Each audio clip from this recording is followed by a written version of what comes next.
نحاس 100%، شبك اصلي مش تجميع ولا خرده ومسيحه ولا الكلام ده، لا لا لا لا، من الخام الدرجه الاولى. بص، انا ما اعملش دعايه لشركات عشان نبقوا في الصوره، انا برد على الناس اللي بتقول لك ترشح لنا افضل خلاط مطبخ ايه. طبعا الخلاط هاند ميكسر، واحلى حاجه فيه انه مش تكات، لان الخلاطات التكات دي برضو فيها مقرفه شويه، اللي هو القلب بتاعه من جوه. تمام، ده الخلاط، دي القنطره بتاعته.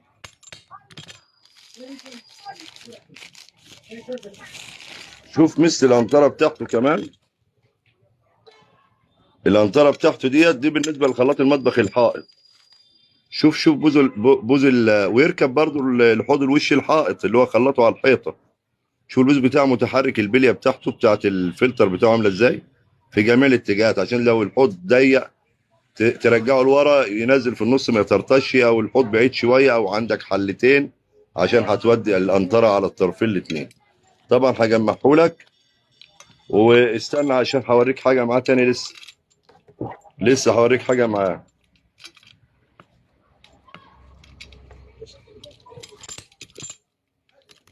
طبعا انا حطيته على المكتب عشان اعرف اغرز الايه الصباع يبات بتاع الايه بتاع القنطره دي، لان الولسات بتبقى جديده، بتبقى ناشفه، بتبقى محمله عشان ما يصرفش. طبعا بتوديه معاك في جميع الاتجاهات، ولو راكب كده في الحيطه اهو، وحضرتك هتشغله ومعاك حله هناك او حله هنا، البوز بقى بيرمي الميه زاويه 45 وترجعه في النص وترجعه لورا. دي القنطره اللي جايه معاه. شايفين الخلاط شكله عامل ازاي؟ الصواميل بتاعته نحاس محمله، الكوب اللي جوه نحاس ومختومه ونحاس من اللي هي الكعب الطويل كمان، يعني حاجه نظيفه. تمام. الخلاط ده الحمد لله انا شغال فيه بقى لي يجي 8 سنين، ما جاليش منه ولا قطعه مرتجعه، وركبت منه مئات الحتت بايدي انا قبل ما ابطل الصنعه. تمام. فده انا والله بتكلم بمنتهى الامانه وشافيه.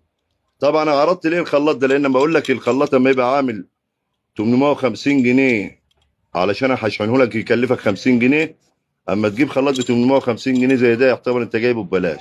النهارده انت ما بتجيب صنايعي يغير لك المجموعه ده اهي، اللي هي اصلا ما تكلفكش غير 60 40 30، يعني حوالي مثلا اللهم صل على سيدنا محمد حوالي 160 جنيه كلهم، الاكره والصاموله والبوش والسن، كلك كده بتغييرهم ما يكملوش 200 جنيه بالمصنعيه.